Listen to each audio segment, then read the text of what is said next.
Hello everyone and welcome back. I'm your host, Veteran Mountain Man. And you can see here by the headline, The Right Prescription, California Commits Massive Medicaid Fraud.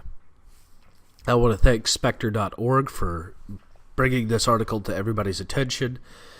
It seems that there has been quite a huge amount of Medicaid fraud going through California. And the fact is that California might have as many as almost 700,000 ineligible people registered under Medicaid. We're going to get to the numbers here in a minute, but if you think the word fraud is too harsh, consider what happens when a doctor defrauds Medicaid. Here is an example from the Boston Globe that's a typical example of a Medicaid defraudment. A Brooklyn doctor has been sentenced to 11 months in jail and ordered to pay a $9.3 million fine for running a Medicaid fraud scheme. He was charged with 3 felony counts of Medicaid fraud. Each charge is punishable by up to 4 years in prison and a $50,000 fine. Now, these are normal cases of Medicaid fraud. Now, the numbers brought to us by Spectre.org about California's Medicaid fraud are as such. The total amount defrauded is $628 million of federal money that were given to more than 360,000 ineligible beneficiaries. And an additional $402 million given to almost 80,000 potentially ineligible beneficiaries. Now, many of you are going to say, well, how are we so sure on this? Well, we're not 100% sure because it's really difficult to track all of this. They're going based off of eligibility requirements, based off of population, and typical sampling sizes. However, this shows a fundamental problem with things such as the Affordable Care Act, in that so much of this is so easy to defraud because of the lack of incentives to be efficient, because you're having to process these massive numbers of people. Now, currently, the federal medical assistance percentage is 100%.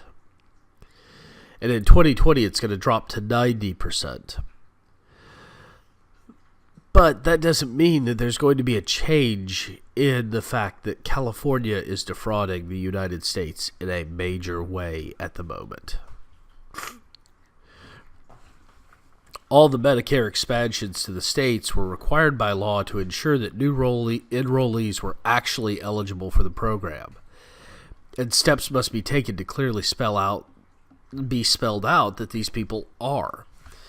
So there must be citizenship verification, residency requirements, and have a household income at or below 138% of the FPL. Be between 19 and 64 years of age, and not eligible for any other mandatory coverage group, not be pregnant, and not be entitled to Medicare benefits, and furnish a Social Security number.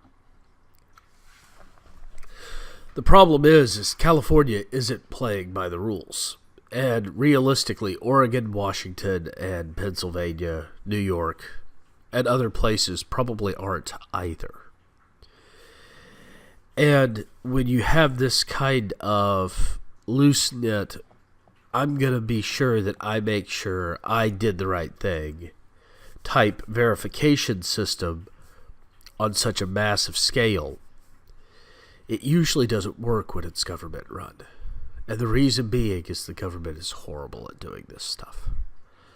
And so now at this point, we've got over $1 billion being soaked into California that shouldn't be being spent. It's just wasted money because it's being spent on people who should be spending this money for themselves. And until we can fix this, it's not going to get any better. In fact, I'm betting you that it's worse by now. And each passing month, it gets worse. And in some cases, the doctors don't even know that they're committing Medicaid fraud, because they don't know that the person seeing them is ineligible, but they've been signed up by the state for Medicaid. And so the doctor's billing Medicaid. This has to stop. This kind of fraud, waste, and abuse is not tolerable in our country because it kills our federal budgeting. It's part of what's caused us to run up such a high deficit under the last president, and will continue to cause us to run up a high deficit. And until we actually push forward and stop deficit spending and stop doing this kind of stuff, we're not going to see a difference. Well, I want to thank you all again for joining me. Please don't forget to like and subscribe. I'm going to include a link to this article down below so that you can go and read it for yourself. But the idea is very staggering and is very, very, very disturbing. Also, don't forget to join me on my other social media sites, and I hope you have yourself a lovely, lovely day.